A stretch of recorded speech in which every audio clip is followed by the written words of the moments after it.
Today I'm going to show you how to make 2-ingredient gluten-free bread. Welcome y'all to Robin on the Farm.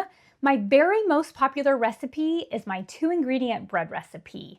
But the question that keeps coming up is, can I make this into a gluten-free bread recipe?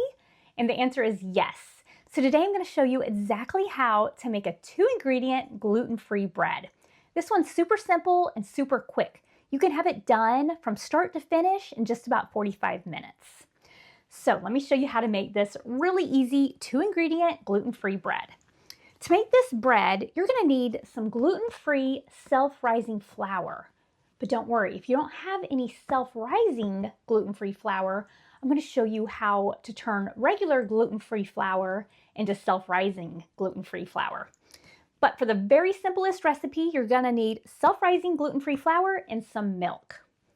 You're going to start with 2 cups of self-rising flour. That's gluten-free, of course. So I'm going to add 2 cups of this into my bowl. Now, there's lots of different kinds of gluten-free self-rising flour. This is the one that I know that works. So I'll leave a link below if you want to try this. So add your 2 cups of gluten-free self-rising flour right on into a big mixing bowl. The self-rising flour is the magic ingredient in this recipe. It already has your leavening agents included, plus some salt. Now that's going to give your bread rise. If you try to use plain gluten-free flour, it won't rise, it'll be dense, it won't work at all. So make sure you're using self-rising gluten-free flour. Now to our gluten-free flour, I'm going to add some milk. I'm going to add 1 1/4 cups of milk. Now I like to use whole milk, but you can use a reduced fat milk. You can use skim milk. You can use a milk alternative too. You can use a nut milk. Anything that you want to use will work just fine in this recipe. So 1 1/4 cups of milk. Now in the printable recipe that I'll leave for you down in the description and on my website, robinonthefarm.com, I'll leave you the printable recipe and I'll leave it for you in cups and spoons and in grams if you'd rather make it that way. Now those are our 2 ingredients. So to these ingredients, I'm just going to give a good mix. Just going to mix these ingredients really well until they're all incorporated. But you don't want to overmix this batter or this dough because that can give you a little bit tough bread. So just mix these up until there's no dry patches of flour, and that's all it'll take.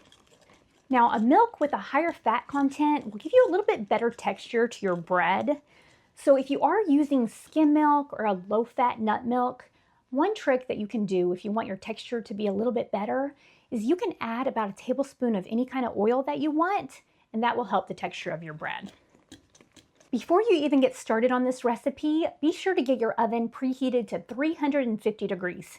If you don't do that, you're going to be waiting on your oven to preheat because this is so quick to put together. Okay, I have mine mixed up. You can see the consistency of this bread batter. Doesn't it look like a batter? It's definitely more like a thick batter than a bread dough. Okay, it's already time to put this batter in a loaf pan. I'm going to use one of my 8.5 by 4.5 inch cast iron loaf pans. I love the cast iron because there's none of those chemicals or coatings to get into our foods. Super healthy way to go. But you can use any loaf pan that you have. So I'm just going to spoon this batter right on into my loaf pan. Now, once you have all of your batter in the loaf pan, just smooth out your batter, get it to fill the entire loaf pan, kind of smooth out the top. This is going to make kind of a small rustic loaf, and I like it. Okay, now I'm going to put this aside. Now, gluten-free breads do benefit from about a 5 or 10 minute rest after you mix all of the ingredients. That'll just hydrate your dough, and it'll make it a little bit better after it's baked. So I'm going to let this rest for about 5 minutes. And during that time, I'm also going to show you your other option. If you don't have gluten-free self-rising flour, but you do have gluten-free flour, then you can still make your own self-rising flour. And all you need for that is some gluten-free flour, some salt, and some baking powder. Not baking soda, baking powder. So to make this bread, it's going to take 4 ingredients. But it's really handy if you don't have any self-rising flour that's gluten-free. Now, for this recipe, I'm using this King Arthur gluten-free measure for measure flour. So I'm going to add 2 cups of this flour right on into my measuring bowl. So 2 cups right on in there. And to my flour, I'm going to add 1 tablespoon of this baking powder. Now, whatever kind of baking powder you use, if you're making this gluten-free, be sure it's a gluten-free baking powder, and this one is. Okay, so 1 tablespoon right in there with your flour. And to that, I'm going to add a 1/2 teaspoon of salt. Now, we didn't have to add any salt to this one because they already have salt in the self-rising flour. Now, don't measure your salt over your bowl in case you over pour your salt. You don't want to ruin your ingredients. Okay, so a 1/2 teaspoon of salt right on in there. Now, I'm going to give these a little whisk before I add the milk. Now, just like with this one, I'm going to add 1 1/4 cups of milk. Same thing as before. You can use a nut milk, a lower fat milk, or whole milk. I'm going to whisk this up just like the other loaf. Now you can see that the consistency of this batter is very, very similar to that loaf's. Now this is all mixed up, and I'm going to go ahead and pour this into my loaf pan. So simple to put together, isn't it? Now I'm going to give this one about 5 minutes to rest before I pop it into the oven too. You'll just get better gluten-free breads like that. Now I wanted to show you something really interesting. Do you see how these are different colors? A little bit different texture to these batters? Well, that's because these 2 flours are made with different grains or seeds. This one right here is actually a mixture of quinoa, which is this. This is a seed, and some amaranth. These are both ancient seeds. Really high in protein, really good, nutrient dense. And this one is actually a mixture of some rice flour, white and brown rice, and sorghum. This one's really great. This one's really high in nutrients and really good and nutrient dense also. These are all powerhouses, so these are fantastic for you. But I just think that it's interesting that you can make gluten-free flours out of very different things. I do a lot of baking with fresh milled flours. That's why I have things like this, and I mill them up with my grain mill back there. Okay, now I'm gonna go ahead and throw these into the oven to bake. I'm gonna let these bake for about 30 to 35 minutes. I'll show them to you when they're ready. It'll be interesting to see which one we think is better. Here are 2 loaves of gluten-free bread fresh out of the oven. I let both of these bake at 350 degrees for 35 minutes. This is this loaf, and this one goes with this one. Which one do you think looks better? I definitely think that this one right here, just based on sight, is better. And when I pick it up, it's definitely lighter. I like the feeling of the crust a lot better than this one. This poor little thing is kind of dense, a little bit harder, but the taste test is the true test. So let's go ahead and slice into these and just see which one is better.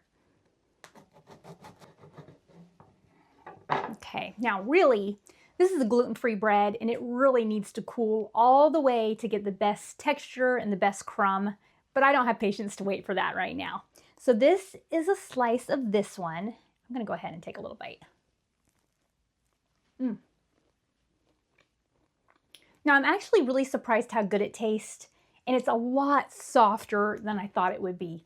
It's kind of like a big biscuit, and I really like it. I think it tastes really good, actually. I am pleasantly surprised by this one. Okay, now I'm going to slice into this one. This one just has a better texture. It's just softer. It's more like real bread. And again, I'm slicing into this a little bit too early to get the best texture and crumb, but this one is nice. This one is soft, fluffy, light, exactly what you want your bread to be.